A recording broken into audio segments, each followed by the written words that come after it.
Bonjour à tous. Voici un cours sur les matériaux.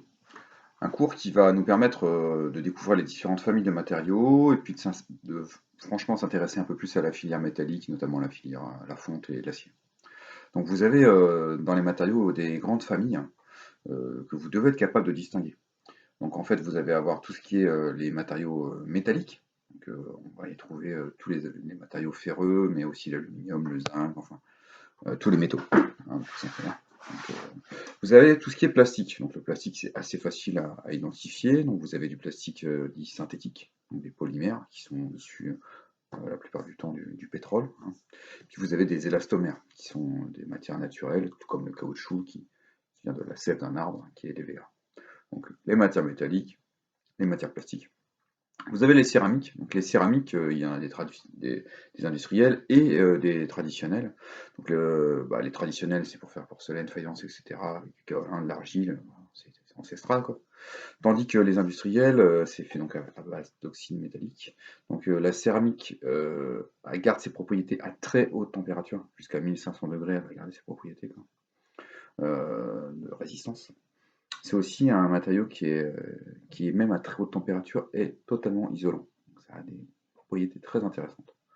Les matériaux composites, tels qu'ils sont présentés là, en fait, c'est un mix de plusieurs matériaux. Généralement, ce qu'on appelle une base, une matrice, dans laquelle on vient insérer des éléments euh, qui ont des propriétés différentes. Par exemple, on peut imaginer euh, quand on a de la fibre de verre qui est montée sur des matières plastiques pour faire des coques de bateau, par exemple, ou c'est vraiment l'avenir du matériau. Mais nous, à notre niveau, on va surtout s'intéresser à la partie métallique. D'accord. Donc déjà, les matériaux métalliques, plastiques, céramiques, composites.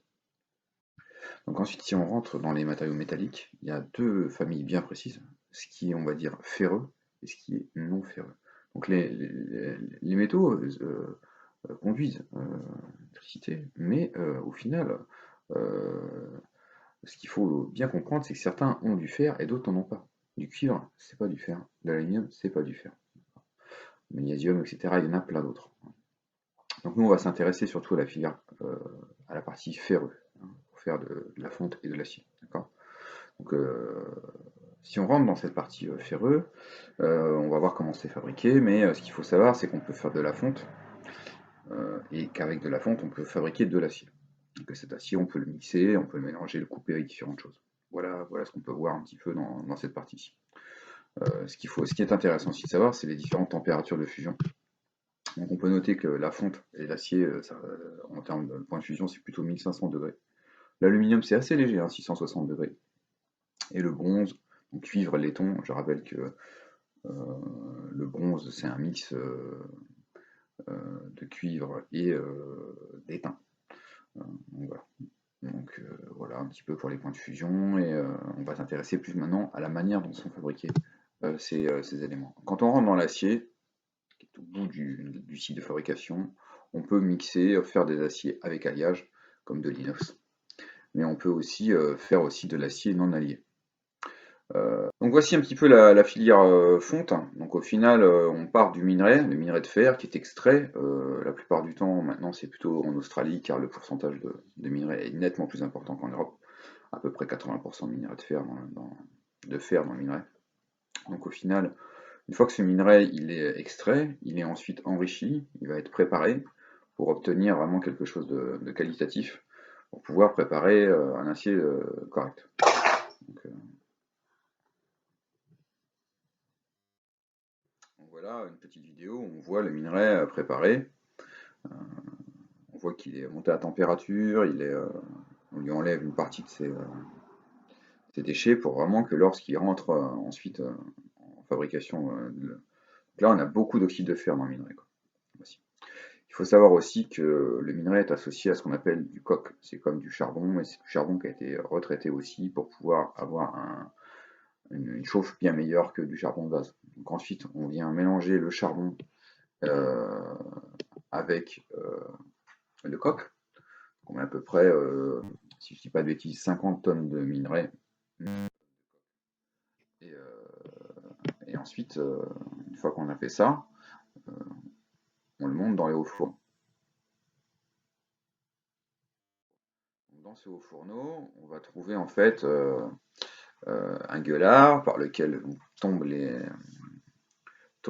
minerais et le coque, et derrière vous avez en fait de la fonte, hein, de la fonte liquide qui sort. Sur la fonte, il y a ce qu'on appelle une surcouche qu'il faut casser un petit peu, ça s'appelle le laitier, c'est la base, une des bases, un des éléments de base pour faire du ciment. Et donc cette fonte, à peu près, a 5% de carbone. Donc la fonte est un matériau qui est très dur, mais pas résistant, ce qui est cassant, il n'est pas élastique. Donc ça a certaines propriétés, c'est intéressant pour certaines choses, mais nous, de l'acier, l'une de ses propriétés, c'est que c'est élastique. Donc ce qu'il faut, c'est faire descendre ce pourcentage de carbone. Donc, pour faire descendre ce pourcentage de carbone, il va falloir faire une étape suivante. Pour transformer la fonte en acier, il va falloir la rechauffer dans ce qu'on appelle un convertisseur. On va voir un petit peu tout de suite le convertisseur. Donc en fait, c'est un four, hein, c'est un four à gaz où la fonte arrive et en fait elle est rechauffée par des cuillères, hein, ça sort, ça monte à très très plus haute température que le convertisseur, que le haut fourneau, et au final, il en ressort ce qu'on appelle un acier sauvage. C'est-à-dire que là, on est passé de 5% de carbone à peu près 1%, voire moins de 1% de carbone. Ça, c'est intéressant. Donc ça, c'est la filière classique, la filière de base. On extrait du minerai, on y rajoute du charbon, du coke, dans un haut fourneau, on crée de la fonte, on transforme cette fonte en acier dans un convertisseur. Ça, c'est la filière de base. Il existe une filière de recyclage aussi, qui est une filière qu'on appelle la filière électrique. Cette filière, l'intérêt qu'elle a, c'est qu'elle est moins gourmande en énergie. En fait, on va retrouver de l'acier dans beaucoup d'éléments. Bon, là, c'est des voitures, mais ça pourrait être plein d'autres choses. Et donc cet acier, on le met dans un four électrique, et non pas dans un convertisseur à gaz. Le principe est à peu près le même, hein. On va retrouver, une fois qu'on aura reconverti l'acier usagé, un acier sauvage, un acier de base sauvage. Donc ça, c'est la partie intéressante de la filière électrique. Donc une fois qu'on en est arrivé à ça, on voit que les deux filières, qu'ils soient électriques ou fonte, arrivent au même endroit. Euh, Cet endroit, c'est un endroit assez stratégique quand même pour, euh, pour la création d'acier, c'est la station d'affinage. La station d'affinage, c'est quoi? La station d'affinage va permettre en fait de faire la cuisine, tout simplement, pour obtenir un acier spécifique. Donc les aciers non alliés, les aciers d'usage de base, en fait, non, si on prend la filière où c'est écrit non allié, allié c'est un alliage, un mélange de matériaux. L'acier de base n'est pas allié, il a un pourcentage de carbone qui est relativement très faible, et donc en fait on ne pourra même pas faire un traitement thermique dessus. Enfin, voilà.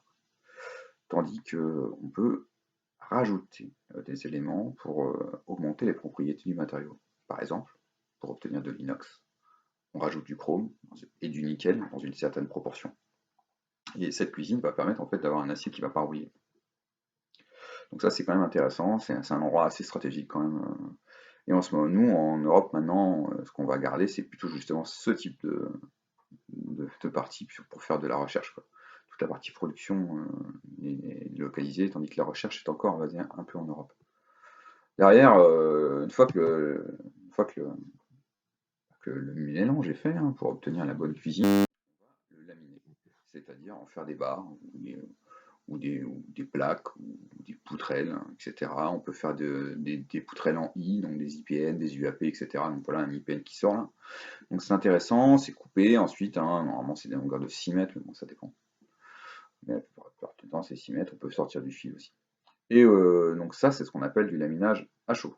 C'est-à-dire que là, on voit bien que le matériau est encore en fusion, il n'est pas en fusion, mais il est encore chaud, quoi, hein, il est encore très haute température.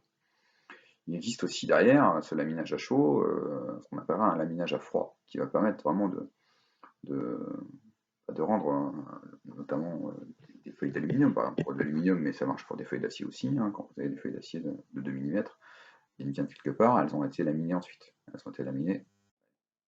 Donc là voilà, on vient entourer hein, l'acier, on le refroidit, on le passe hein, dans le même esprit, c'est-à-dire qu'on va le passer on le fait refroidir et on le lamine par deux rouleaux hein, qui viennent l'écraser, le laminer, pour en faire des bobines, tout simplement.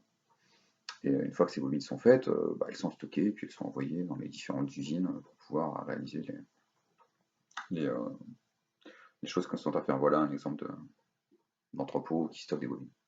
Donc voici un petit peu pour ce cours où on a quand même vu pas mal de choses. On a vu bah, les différents types de matériaux, euh, les métalliques, hein, les matériaux plastiques, les céramiques et les composites. Ensuite, on est rentré dans les métalliques. On a vu qu'il y avait des ferreux, des non ferreux.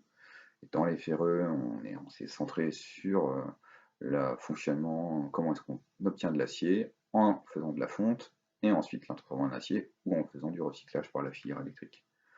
Donc voilà, c'est très intéressant. J'espère que grâce à ce cours, vous allez pouvoir compléter le QCM 20.1. Donc voilà, merci.